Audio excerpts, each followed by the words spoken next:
Isay and you're watching my channel.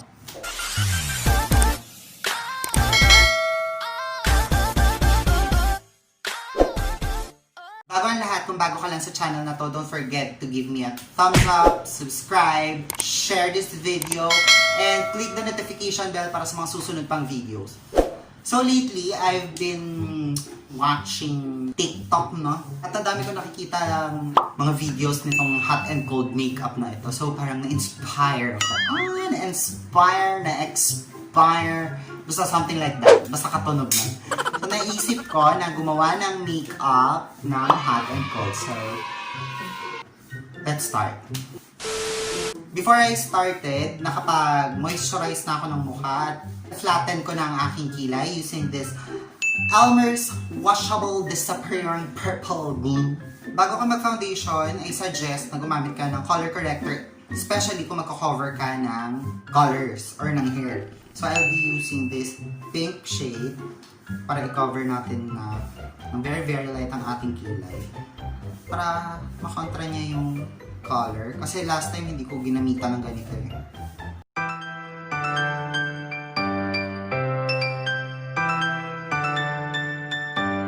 So, ayan. Nabura na natin ang mga blemishes. Nabura na natin ang bakas ng kahapon sa ating pagmumukha. At as you can see, nabura na rin ang tuluyan ng aking kilay. Sa palagay ko talaga, dapat talagang mauso yung ganitong klaseng kilay para no kilay everyday. Ang first step natin, after ng foundation, is get a white eyeliner. Tapos napapansin ko kasi sa mga videos dun sa TikTok, laging dito. So, let's try to change it a bit. So, magdodrawing tayo dito ng mga lines lang. Zigzag lines. Using white eyeliner. A few moments later. After mong magawa yan, get white eyeshadow, tapos ilagay natin sa ating, dito sa part na to, itong mga inner corners. I-white mo lang ng very very light. After nyan, get a blue eyeshadow. Tapos lalagyan natin sa inner corners muna nung stripes na ginawa natin or nung zigzag na ginawa natin. Like this, Tapos syempre, para ka lang nag-eyeshadow, i-blend mo rin syempre. Ayan, so nagkilay na rin ako using the blue eyeshadow. At ngayon, ang gagawin natin ay... Hindi ko na alam. Kuha ka ng white face paint, tapos yung part ng hair natin dito medyo lalagyan natin, tapos elaborate lang natin to, tapos gumawa tayo ng mga asterisk.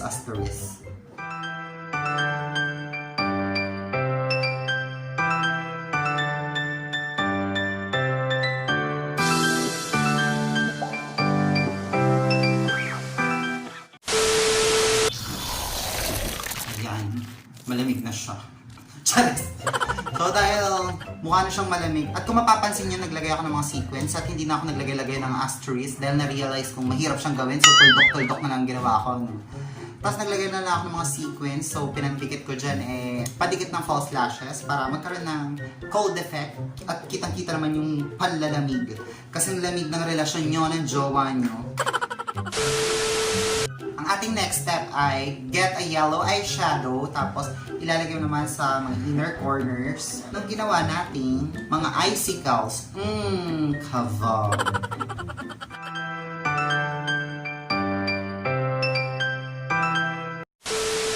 After ng yellow, kumuha ka ng orange tone, tapos i-blend mo yun doon sa yellow na ginamit mo. Pero hindi na si inner corners. I-blend natin siya doon sa medyo pinaka-triangle na part.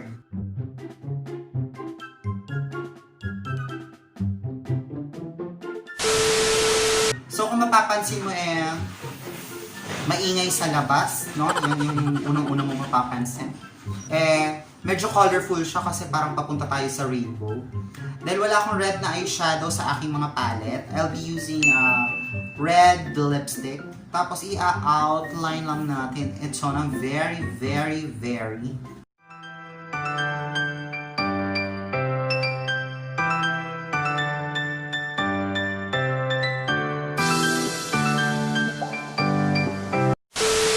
So ayan, medyo na-shade out na natin siya, no? Medyo may pula na siya.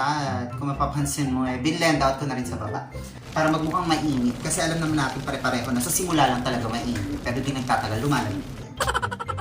So, ang next step natin ay just do your usual makeup routine dito. So, magkikilay lang ako, liquid eyeliner and false lashes. Pero, I think hindi na ako mag-false lashes. Baka kilay na lang and then, syempre, kailangan natin ng fiery red.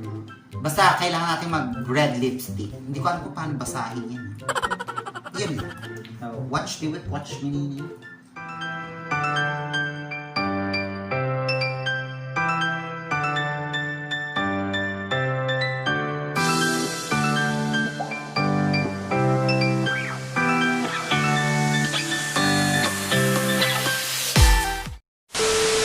So, may napansin akong hindi ka nice.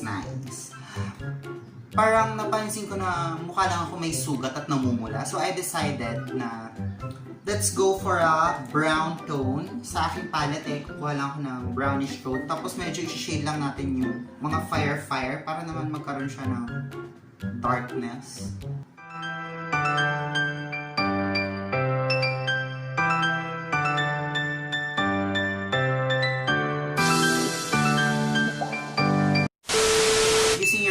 Black liquid eyeliner, ilaline mo lang yung pinakadulo, katulad ng ginawa ko dito sa kilay na medyo may puti. Dito naman, gagawin natin medyo red, or vongga.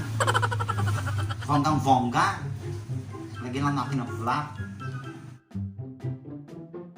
So, let's just go for a red lipstick. Tapos, magli-liquid eyeliner lang ako na hindi ko na ipapakita sa inyo. Cat eye lang tayo, both eyes. Parehong still wondering kung mag-white na eyeliner ako dito. So, using the same face paint, magli-liquid eyeliner na ako dito and then black naman dito. Tapos red lipstick and then I'll show you the finish, the final product.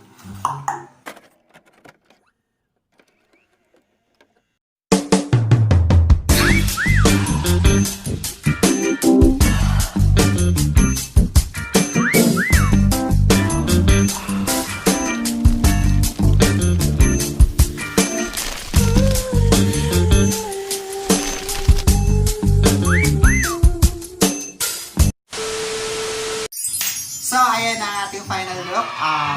Ating hot and cold TikTok trend-inspired makeup. I hope you enjoyed what I've done. Maraming salamat sa lahat ng nanonood. At kung nananawa na kayo, tsaga lang. Mars, ngayon ka lang manonood. O, ilang minuto lang. 10 minutes lang.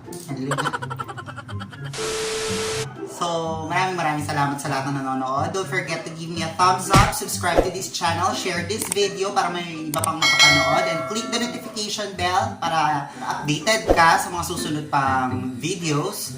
And as usual, don't forget to rate me sa comment box down below. So, don't forget to be happy and stay pretty.